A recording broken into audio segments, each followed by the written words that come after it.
Assalamualaikum warahmatullahi wabarakatuh.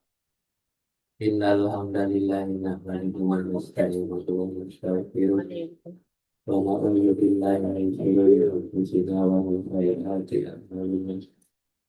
May yahdihillahu fala mudilla lahu wa may yudlil fala hadiya lahu.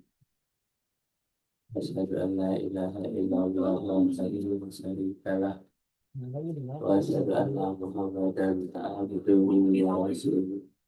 Sallallahu ta'ala alaihi wa sallam. أعوذ بالله من الشيطان الرجيم بسم الله الرحمن الرحيم يا أيها الذين آمنوا اتقوا الله ولتنظر نفس ما قدمت لغد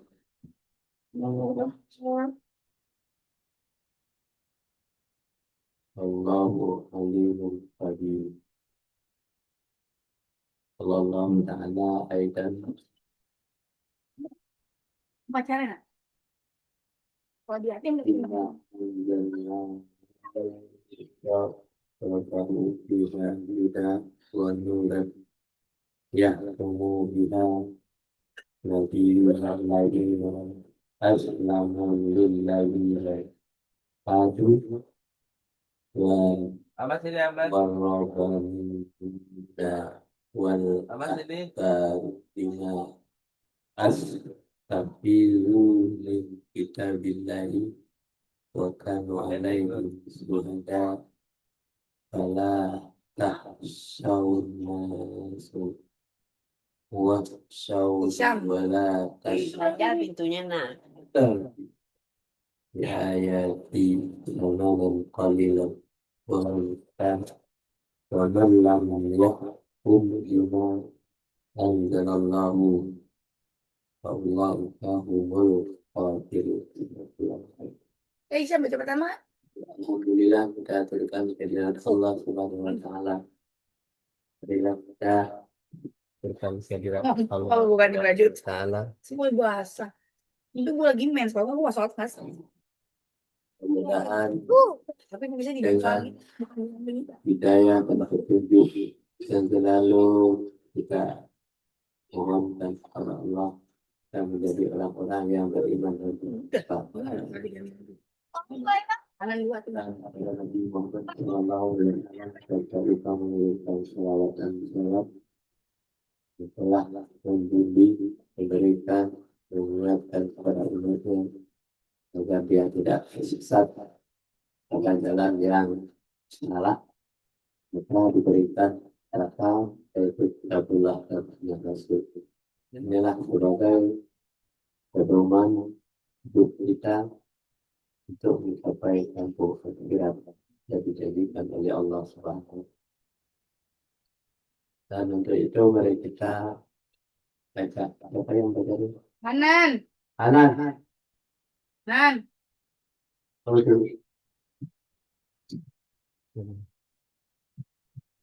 Berantak aja nih. Surat Al-Baqarah ayat 4. Sesungguhnya kami telah menurunkan kitab Taurat di dalamnya.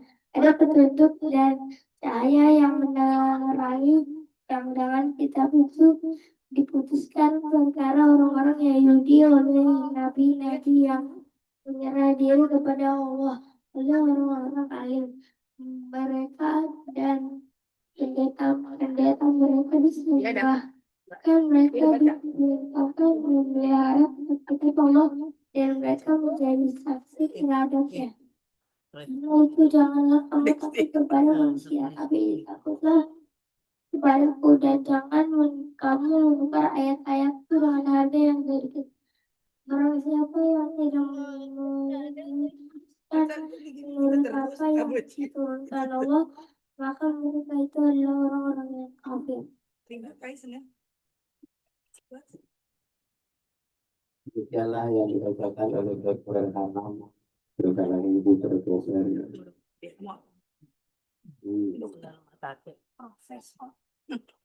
Ya, di dalam surat 5 ayat 44 kita ulang lagi. Sesungguhnya kami telah menurunkan kitab Taurat. Di dalamnya ada petunjuk dan cahaya yang menerangi. Jadi Jadi kami di sini adalah Allah dan malaikat menyampaikan kepada Muhammad Sallallahu Alaihi Wasallam. Selalu kayak Dalam kitab Taurat itu adalah cahaya yang beneran. Dengan kitab itu diputuskan perkara orang-orang Yahudi dan nabi-nabi yang menyerah diri kepada Allah. Jadi perkara orang-orang Yahudi ini dia akan selalu tidak mengakui keberadaan Nabi, tidak mengakui bahwa hanya Allah, ya. Oleh orang-orang alim, ya, mereka dan mendekat ketika mereka selalu mendustakan Nabi Muhammad SAW. Disebabkan mereka itu diperintahkan memelihara kitab Allah dan mereka menjadi saksi terhadap Allah.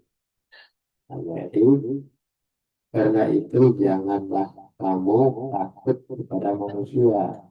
Di dalam perjalanan hidup kita ini, kita tidak boleh takut kepada manusia. Selama manusia itu zalim kepada manusia juga. Jadi takutlah hanya kepadaku, takut hanya kepada Allah saja. Banyak orang yang takut kepada manusia karena kehilangan jabatan, kehilangan pangkat, bergesernya mata pencaharian. Tetapi kalau orang manusia itu adalah manusia yang zalim, yang mengajak manusia kepada kemudaratan atau melupakan Allah, jangan takut kepadanya. Takut saja kepada Allah. Dan janganlah kamu menukar ayat-ayat itu dengan harga yang sedikit. Ya. Jadi kata Allah, ayat-ayat Al-Quran itu bukan untuk diperjualbelikan. Al-Quran itu hanya untuk disampaikan dan diingatkan kepada umat manusia. Kalau dengan tujuan bahwa kita berdakwah kepada manusia untuk mendapatkan ampun yang paling banyak, jadi adalah menukar Allah dengan harga yang murah.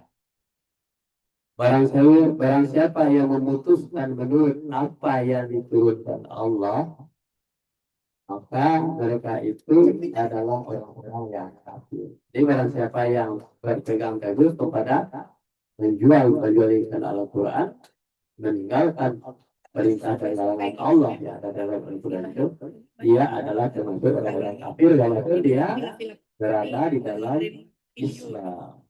Lanjut. Isya membahatin nih. Oh dia.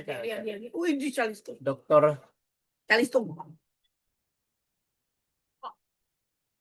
Yang benar. dalam kakinya yang sana. Dalam ayat yaumil di atas Allah menegaskan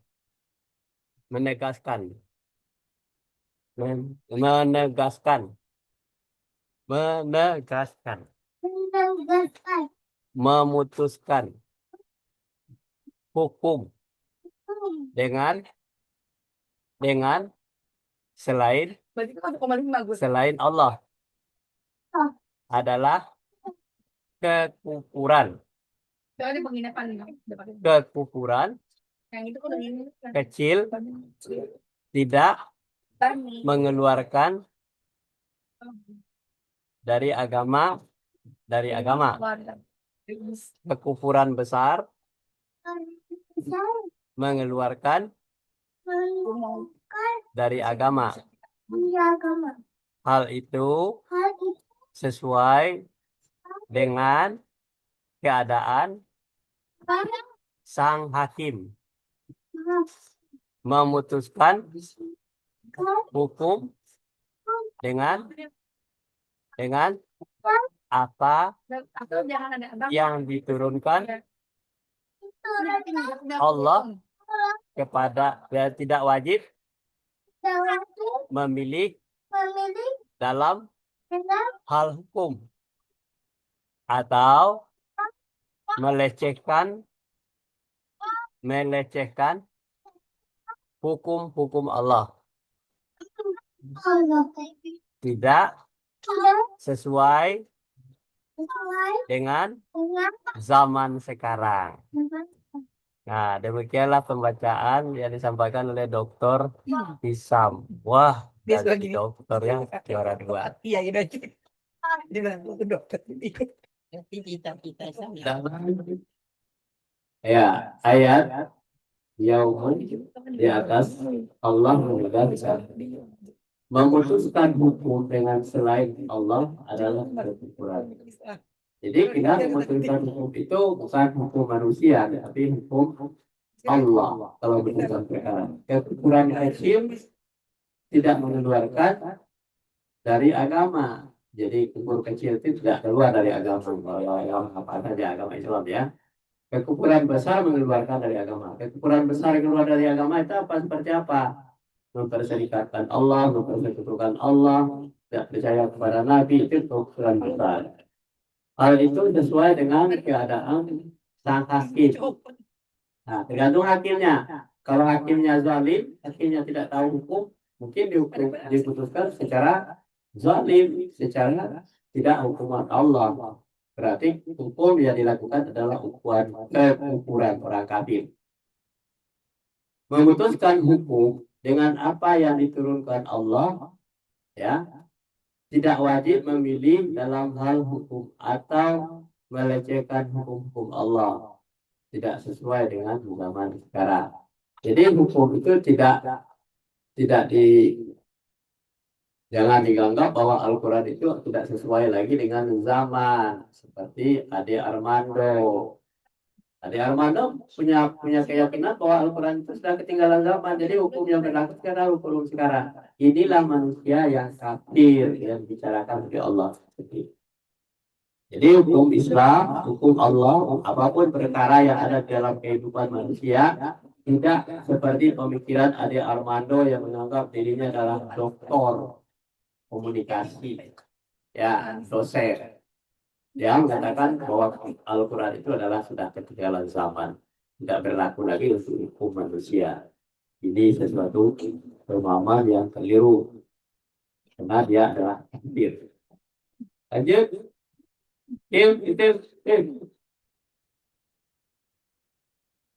ketua kelas Amelia Dokter Hatim. Dokter Hatim akan membacakan lanjutan.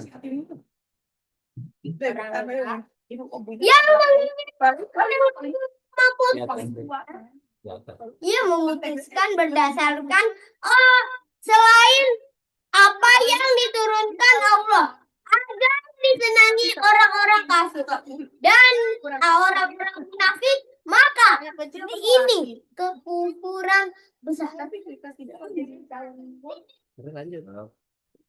Jika ia meyakini kewajiban memutuskan dengan apa yang diturunkan Allah dan dia mengetahui dalam perkara ini, dan tetap ia berpaling daripadanya, sedang dia mengakui orang yang bermaksiat dalam dan termasuk kekufuran kecil. Namun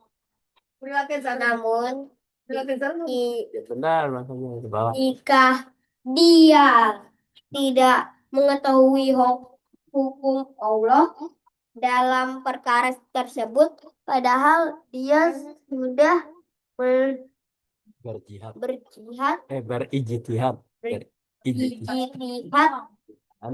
dan berusaha dalam memutuskan hukum, maka ia berhak mendapat satu pahala atas jihadnya dan kesalahannya diampuni. Ya,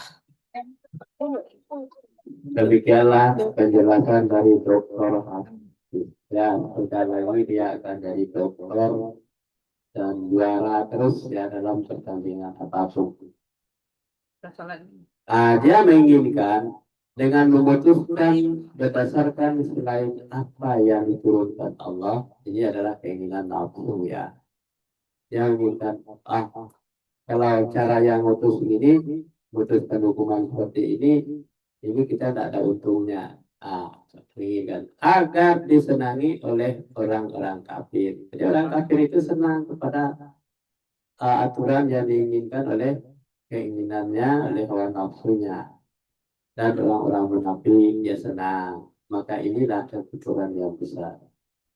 Jadi dalam hukum dunia bisa saja hukum itu berubah bukan berdasarkan hukum yang benar.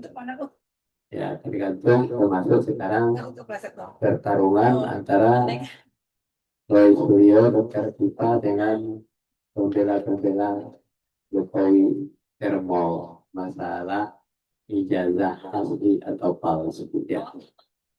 Nah, jika dia meyakini kewajiban memutuskan dengan apa yang diturunkan Allah, dia yakin dan dia mengetahui dalam perkara ini bertahu, tetapi dia berpaling daripadanya. Banyak orang itu salah, tetapi dia berpaling dari kebenaran itu. Sedangkan dia mengakui bahwa dia pantas mendapatkan hukuman. Nah, tetapi selalu dibela karena kepalsuan ijazahnya. Maka dia adalah orang-orang yang bermaksiat dan termasuk kekufuran kecil. Ya, jangan tak banyak bersembunyi di balik kebohongan. Namun jika dia tidak mengetahui hukum-hukum Allah, cuma dia tidak tahu, karena dia yang tahu adalah hukum yang dipelajarinya. Tahu arti, ya itu yang dipelajarinya. Kitabnya itu adalah kitab duniawi dalam perkara tersebut. Padahal dia sudah berijtihad dan berusaha keras, ya, untuk bagaimana untuk menghafali supaya yang tegak itu adalah hukum yang dibuat oleh manusia. Untuk mengetahui hukum tersebut, lalu dia salah dalam memutuskan hukum. Maka dia banyak mendapatkan satu pahala ya ijtihad dan kesalahan yang diampuni. Jadi kalau kita berijtihad untuk mempertahankan hukum Allah seperti Gus Nur dan Bang Tri yang telah diberikan hukuman perkara maksiat ya secara munafik ya, itu adalah orang yang disalahkan bahwa dia benar tetapi yang tidak benar tidak benar.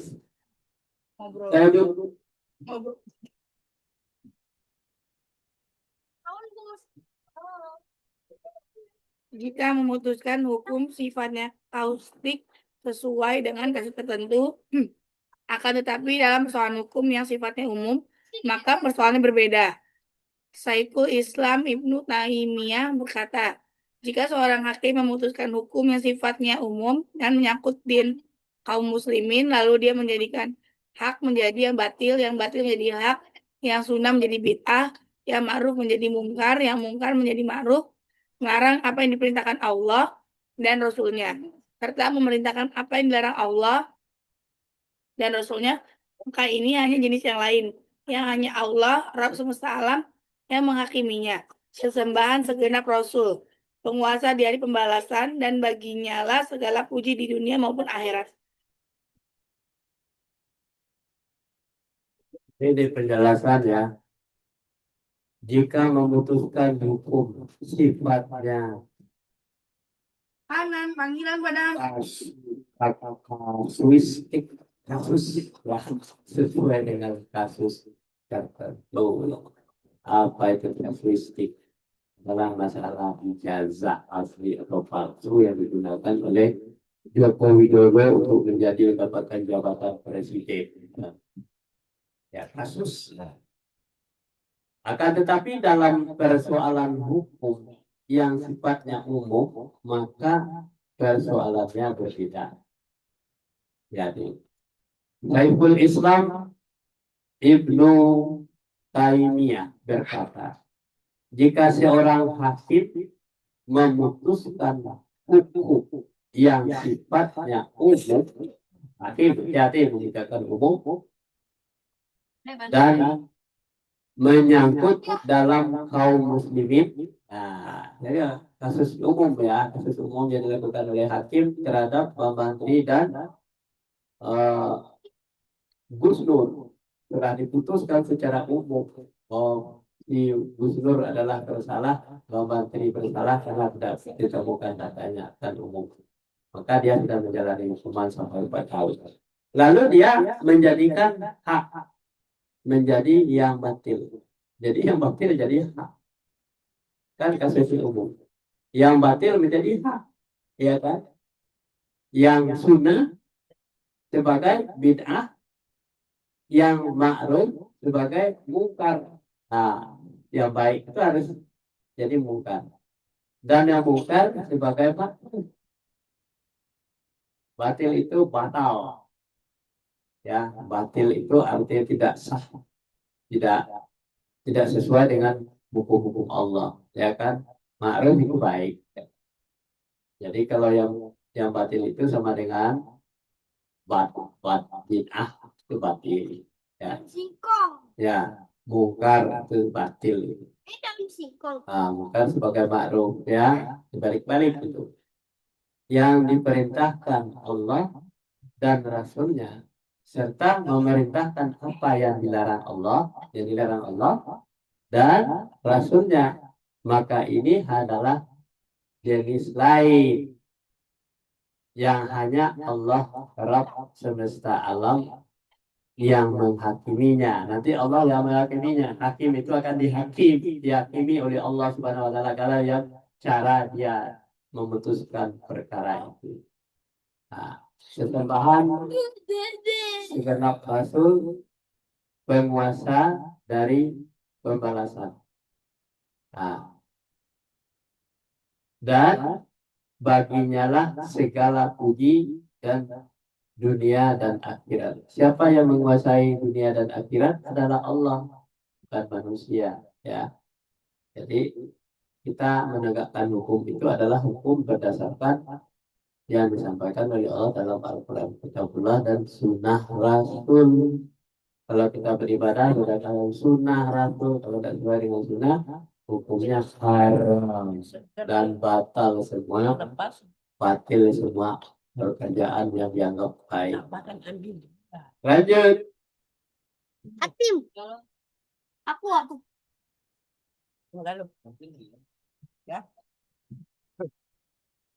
Janganlah kamu sembah di samping menyembah Allah, Tuhan yang lain. Tidak ada Tuhan yang berhak disembah melainkan Dia. Tiap-tiap sesuatu pasti binasa kecuali Allah. Baginyalah segala penentuan dan hanya kepadanya lah kamu dikembalikan. Dialah yang mengutus Rasulnya dengan membawa petunjuk dan agama yang hak agar dimenangkannya terhadap semua agama, dan cukuplah Allah sebagai saksi. Dalam surat 28 ayat 88. Bismillahirrahmanirrahim.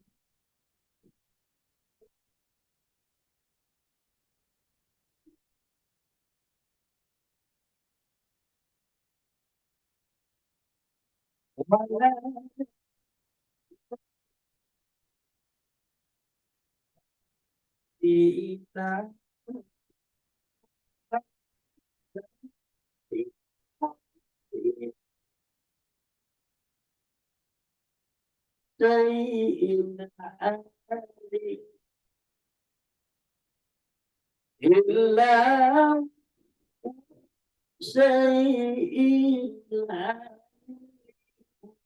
illa illa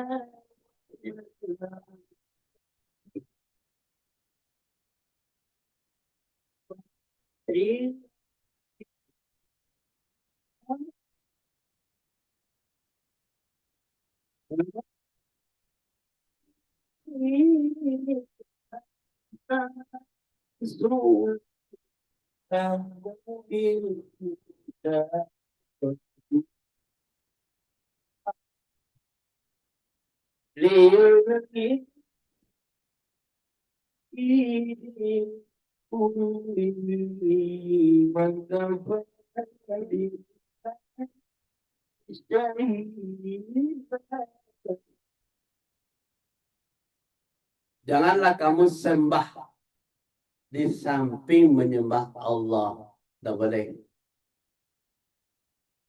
Matahari kembar lah boleh. Kalau kita nyembah Allah, ya Allah saja. Jangan menyembah yang lain selain daripada Allah.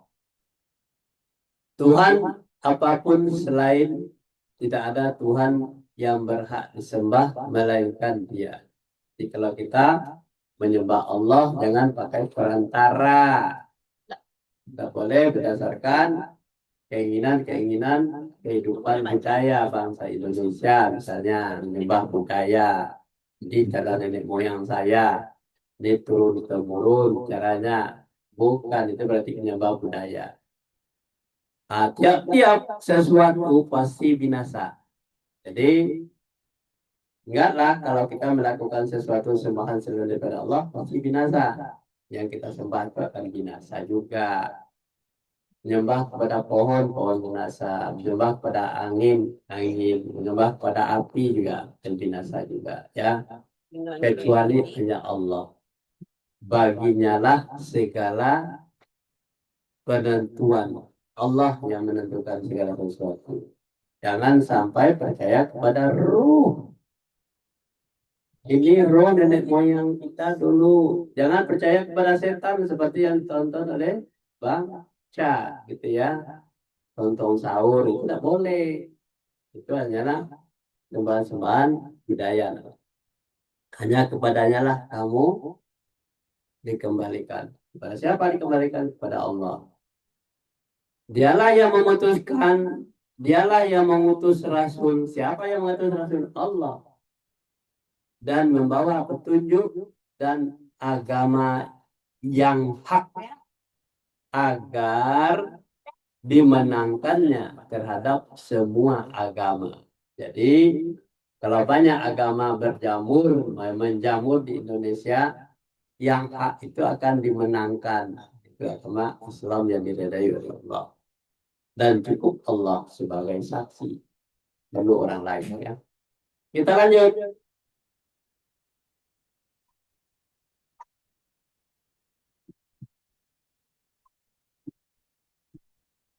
Barang siapa yang menyelewengkan Syariat syariat Islam yang menjadi undang-undang buatan manusia sebagai penggantinya, maka ini adalah bertanda bahwa dia berpendapat bahwa undang-undang itu lebih baik dan lebih bermanfaat daripada syariat. Nah, tentu tidak diragukan lagi, ini adalah ketentuan besar yang bisa mengeluarkan pelakunya dari agama, dan din. bisa menggugurkan tauhid.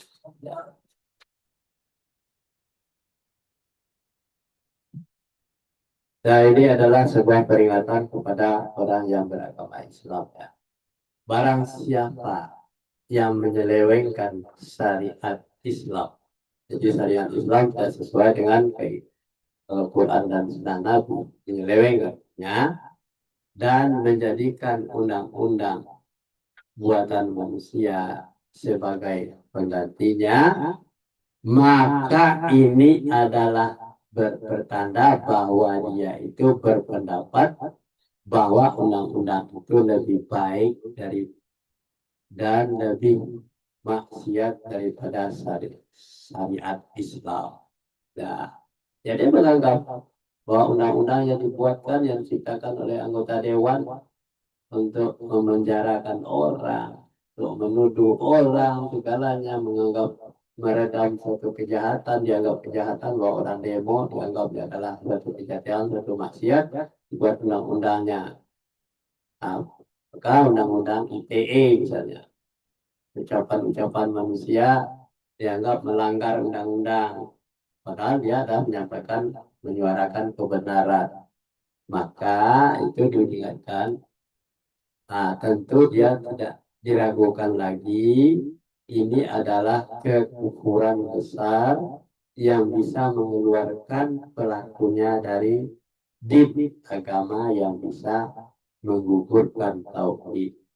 Nah, jadi ini resiko kalau kita menjadi orang tidak berpegang teguh kepada Quran dan Sunnah Nabi, kita sudah menjadi pejabat, ternyata kita terbawa arus dengan undang-undang buatan manusia yang membuat manusia itu sengsara, maka dia menggugurkan tauhid. Kalau dia menggugurkan tauhid, dia adalah termasuk orang musyrik. Tempatnya di neraka jahanam. Ya, Membuat hukum-hukum syariat berlaku bagi manusia dalam batas hukum dan sebelumnya secara mereka serta memutuskan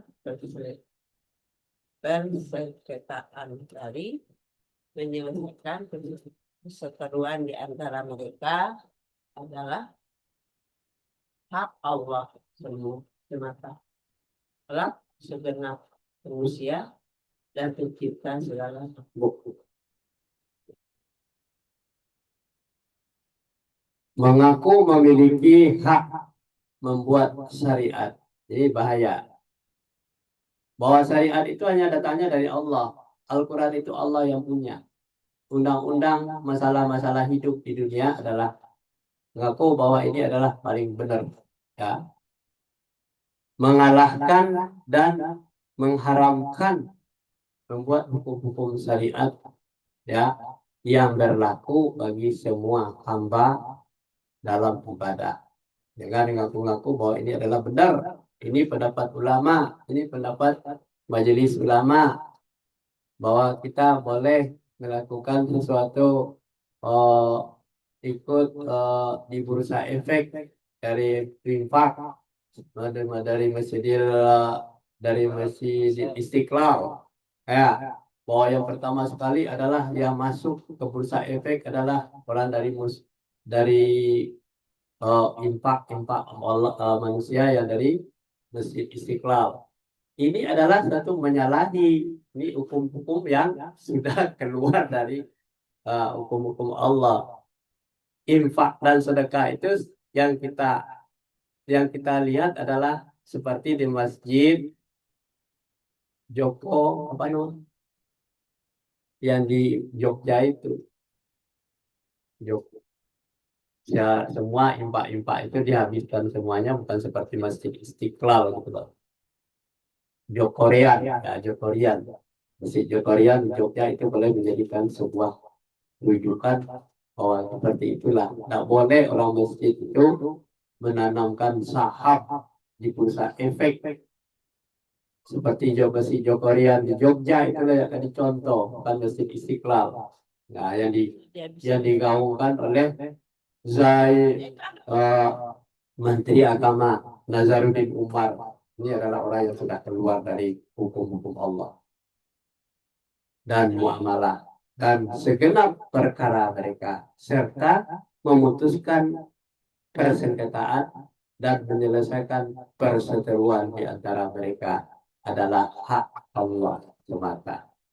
Hak segenap manusia dan pencipta segala makhluk.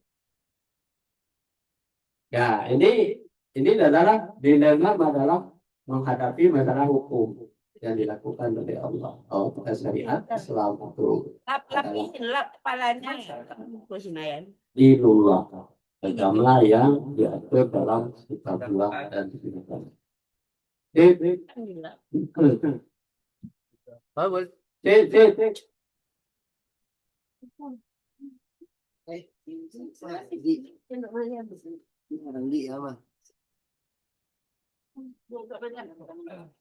Sesungguhnya Tuhan kamu ialah Allah yang telah menciptakan langit dan bumi dalam 6 masa. Lalu dia bersemayam di atas arsy. Dia menetapkan malam kepada siang yang mengikutinya dengan cepat. Dan diciptakannya pula matahari, bulan, dan bintang-bintang masing-masing tunduk kepada perintahnya. Ingatlah menciptakan dan memerintah. Nah, hanyalah hak Allah Maha suci Allah Tuhan semesta alam.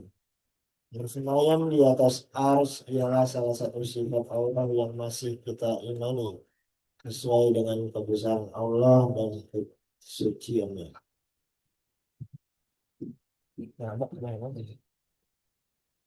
Ya, ditegaskan di dalam surat 7 ayat 54.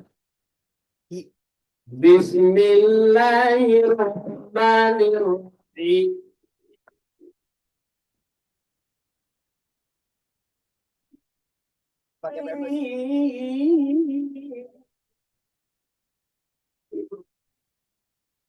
Inna rabbak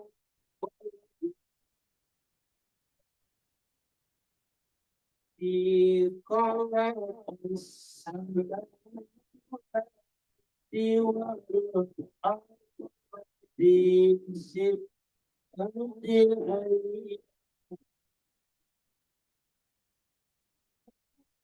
istawa Silailan